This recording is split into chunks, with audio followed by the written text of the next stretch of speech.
Hello and welcome back. In today's video I want to talk a bit about my second camera. In a previous video I have explained why I use the Olympus OM-1, which I still use and love. But why do I have a second camera, the Leica D-Lux 8? And I will show you the reasons and show you also some examples of pictures why I like this camera just the same. So please enjoy this video.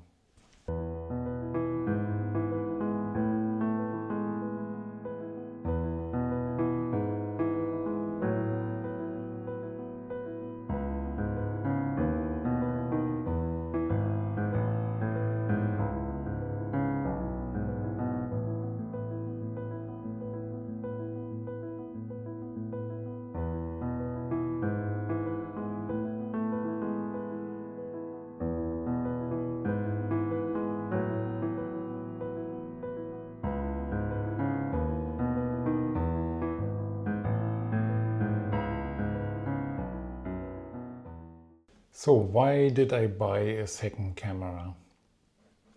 As I explained in my other gear-related video, I migrated from medium format and full format cameras to micro four thirds, and I'm using the Olympus OM-1 here with the 12-100. This is still my favorite combination for outdoor, all weather, no matter what conditions, photography in the landscape.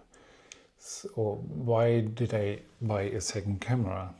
Be this as small and light as it is, it's still a little bit too big if you just go for a walk with family and friends, or I go here a little bit with my dog. And it's this camera, to get it out of the bag and take photographs with it. Actually, most of the time you need two hands really to hold it properly. So what I wanted is a camera that first of all can be operated in one hand securely and is really pocketable. So the Olympus OM-1, even if I put a small lens on it, the small lens would go maybe here.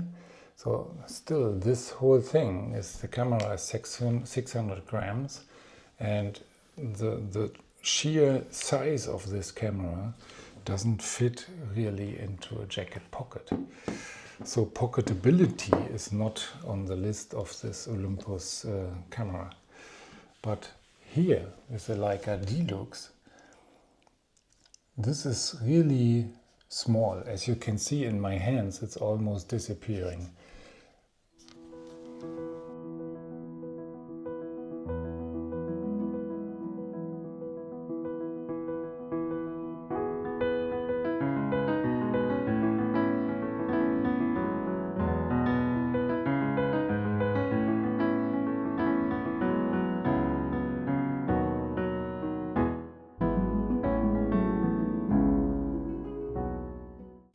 So, and it has a fixed attached unremovable lens, which is a zoom lens, but it's a Leica Summilux lens of very high quality. You will see the pictures later.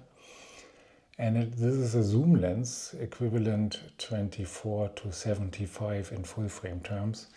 And it has an opening of 1.7 on the wide end and 2.8 on the long end. So this is really high quality, even if it is a small camera. So how can it be so small? It doesn't have a full frame sensor.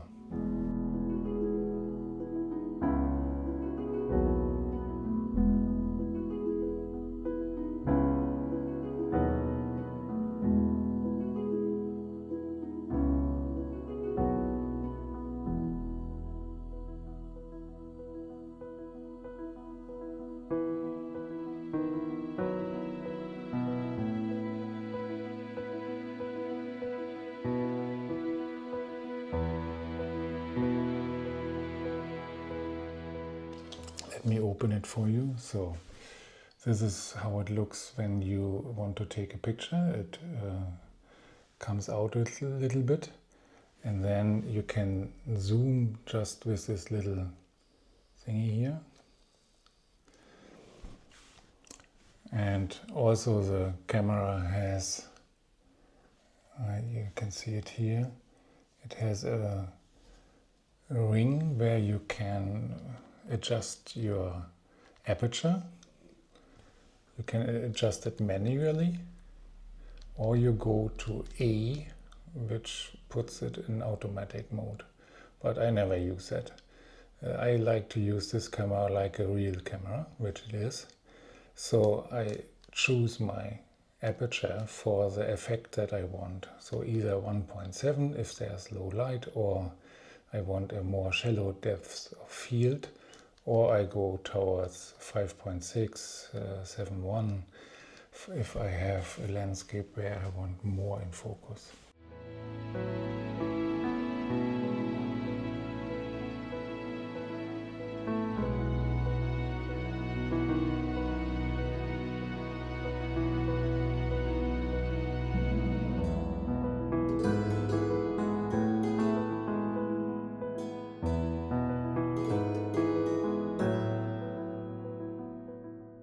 This is the sensor in this camera is a micro four thirds sensor, which is kind of unusual for Leica. I had Leica before, the SL2S and the Q2. They both had a full frame sensor. So as you can see from the form factor, and if you were to hold it in your hand, it feels like it's really like a small cube. It has a very similar materials. It's magnesium alloy body with kind of a leather material here. It's not real leather, but it feels like it. And also the menu system here, when you go to the back, it is 100% what I was used to from my SL2S and the Q2. So this camera, for me, ticks many boxes. It is small, pocketable, has a very good build quality. It has a Leica feeling also with the menu and how you change your aperture and your shutter speed and all this. It really feels like the old days where I had the full frame cameras. So about the sensor, this is micro four thirds. So why I'm accepting micro four thirds now when I had full frame? Please see my other video where I talk at length about this. Why I think micro four thirds is actually really good if you want to take landscape photographs, because the smaller sensor by nature has a larger depth of field. So often in landscape photography you want from front to back to be in focus, and here you can achieve that. So the sensor is micro four thirds. It has 20 megapixels roughly. It's about the same as my Olympus OM-1. But on this camera there's another feature. Maybe you can see it here. There's this additional ring here where you can adjust the aspect ratio. And as you might know from my other videos, I really like to take my photographs in the field using the correct composition as I want it, so that I don't have to crop later. So I choose my aspect ratio fitting to what I want to do with the photograph in front of me. So here with this camera, this sensor is actually what you could call a multi-format sensor. So it's not really cropping. When you put these aspect ratios, the sensor, the camera chooses a different area of the sensor. So to not tell you any rubbish, I have it here in writing to have the correct numbers. So the normal size here is a 4/3 sensor, of course. So the 4x3 would give you 4736 by 3552 pixels, which is about 17 megapixels. So if I compare this to my Olympus OM-1, this is of course different, because there I have a 5184 by 3888. So this is 20 megapixels.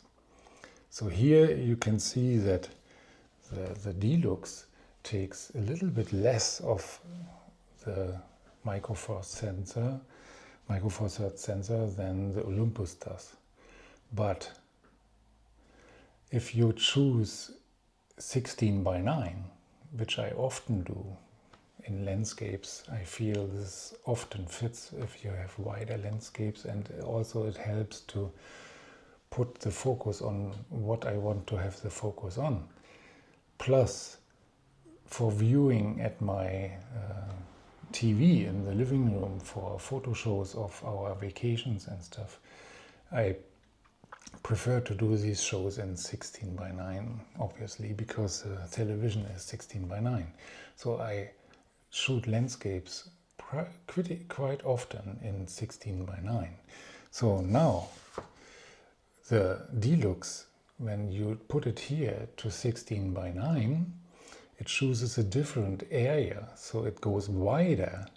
So now it has 5152 by 2904. So if you calculate that, that is 15 megapixels. But it cropped from top and bottom, but on the sides it went wider.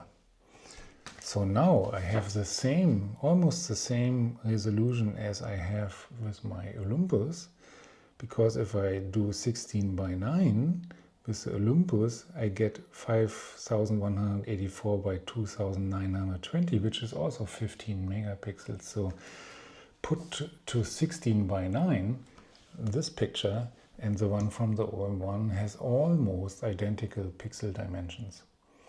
So very interesting sensor here, and how they did the concept with the aspect ratios.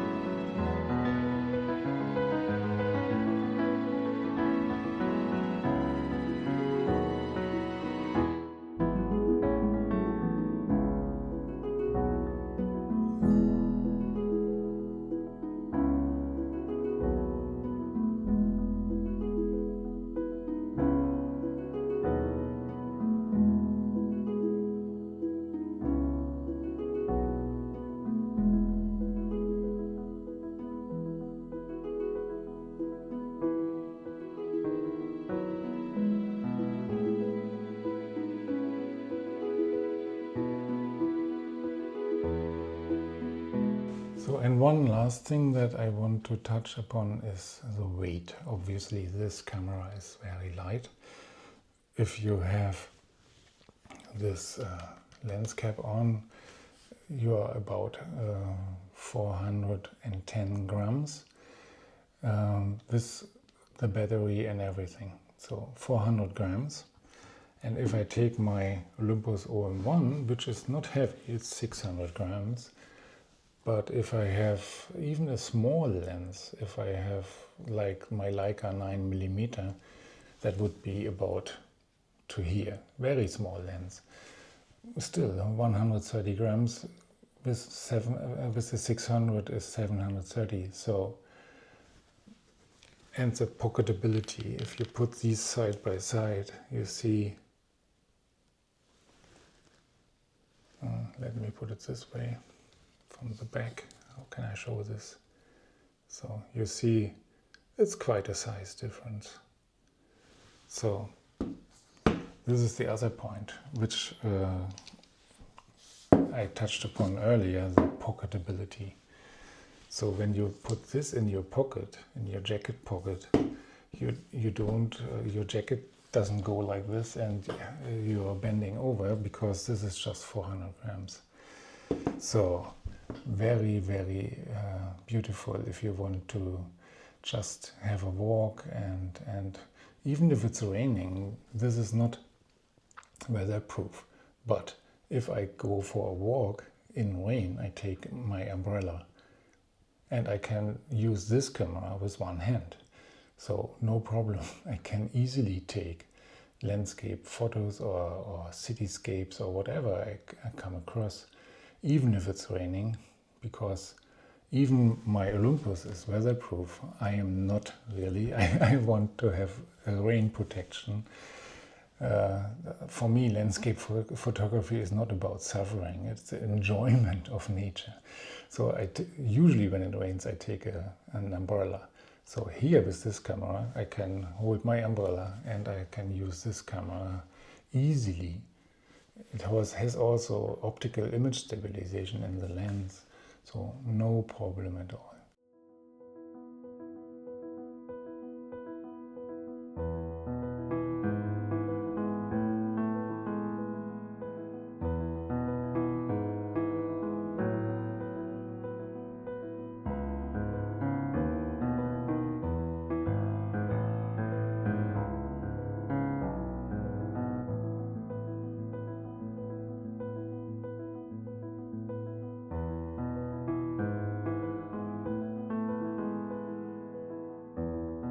I really like this setup with my two cameras. This for general walking, or if I just go on a family visit over the weekend, visiting parents-in-law, I just take this. When we go into the forest for some walks or by the lakeside, this is enough. And as you see from the pictures that I'm showing here in this video, for me, this is enough. So still I use this for my serious landscape photography, because it has just so many more functions. The neutral density filter for one, the interchangeable lens system, the quality of these lenses also. I can have really long lenses which are not so big, and all these things that I talked about in my other video. I still love this camera, so there's not really a competition here. They have really different use cases when I take them out.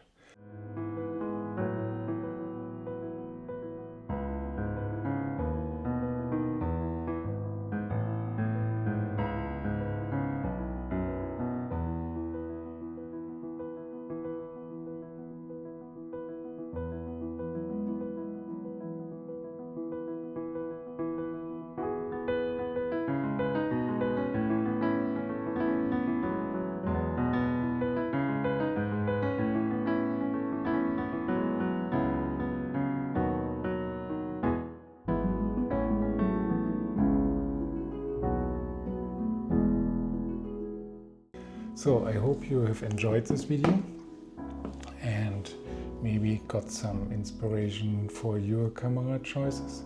Please let me know in the comments below what you think about this topic, and whether you have tried this camera and whether you like it and this whole setup makes sense for you. So I hope to see you again soon on this channel, and thanks for watching. Please subscribe and like, and see you next time. Bye bye.